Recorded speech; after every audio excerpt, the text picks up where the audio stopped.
So many centuries ago, even though their origins are still mysterious, the Arabian horse originated on the Arabian Peninsula. The Islamic people at the time thought of these horses as a gift from Allah, and many of their physical qualities, such as shape and color, actually came from the religious beliefs of the time. But they're not only beautiful, their speed, strength, and stability made them the perfect horses for the Bedouin tribes to take on their night raids and for all their wars. Eventually, their pure-blood stock made it into every horse breed of the modern times, making the Arabian horse the best horse to own. Their genetics are a big deal to the Bedouin tribes in Arabia or whatever, because they were selectively bred over thousands of centuries. According to the Farmer's Bulletin, breeds of light horses published by the United States Department of Agriculture, the oldest breed of horse generally recognized at present is the fountainhead of all our other light breeds, was developed in the desert country of Arabia, from which it derives its name, needing an animal that would carry him swiftly and safely over long stretches of sandy soil, and at the same time withstand the lack of feed and water to a remarkable degree. The Arab developed a type of horse that has long been noted for its activity, endurance, docility, and handsome appearance. These characteristics were all a result of selective breeding, and these traits are still protected and evident in the horses today because they maintain many of the physical and mental aspects of their ancestors. Around 3,500 years ago, the Egyptians realized that they could harness horses to carts to pull large objects in themselves, making them available to all of Western civilization. So horsepower was born, and this horse was the Arabian. But in modern times, the Arabian has many more uses. According to the Arabian Horse Association, considered the best breed for distances, the Arabian's superior endurance and stamina enabled him to consistently win competitive trail and endurance rides. In the show ring, the Arabian is exceptional in English and Western pleasure competition. The Arabian is well known for his balance and agility. Combined with his intellectual and skillful footwork, he is more than capable of driving and reining events. The Arabian, as the original racehorse, is becoming more and more popular, competing at racetracks throughout the country. Arabian race distances similar to thoroughbreds, with more than 700 all-Arabian races held throughout the U.S. annually.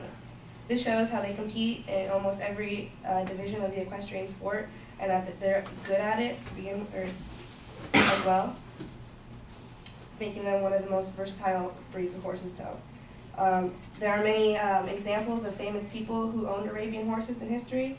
These were the horses of Alexander the Great, Genghis Khan, Napoleon, Ulysses S. Grant, and George Washington. Napoleon, according to a ready-to-use lesson series about the Arabian horse published by the Arabian Horse Association, Napoleon preferred Arabians over all other breeds. It is thought that Napoleon favored one stallion named Marengo, who was his mount in many battles. Perhaps the most memorable of these was the Battle of Waterloo, during which Napoleon was defeated and captured. After that, Marengo spent the rest of his days as a stud horse on display as England.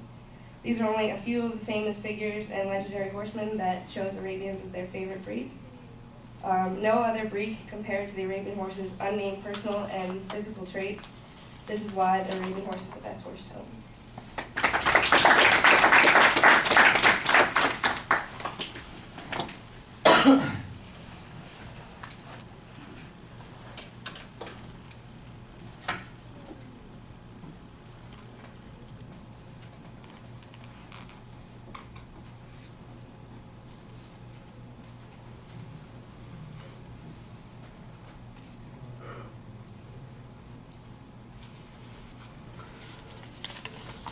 Well, I like the introduction of the subject area, but it takes a while for you to kind of get to the claim. And when you get there, I think you need to make it a little bit clearer that this is, in fact, your claim. I heard you make the statement, and the first thing I did was I put a question mark next to it and I said, is this it?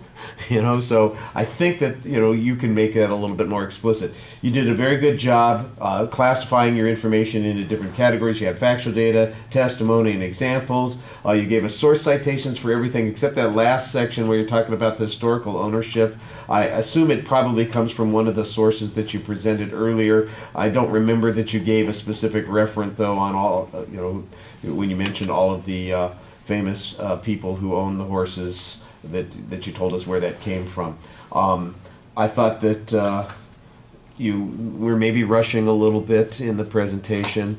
Also, you have a tendency, either when you're looking at the information, you're holding it up to your face and you're looking down and never talking to us, or you've got it at arm's length and you kind of look down at it that way. And so that's just kind of one of those things that you'll have to work on. We're not worried about it too much right now, but something to pay attention to.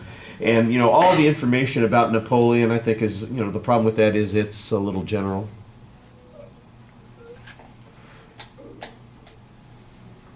As opposed to George Washington, which is a big general.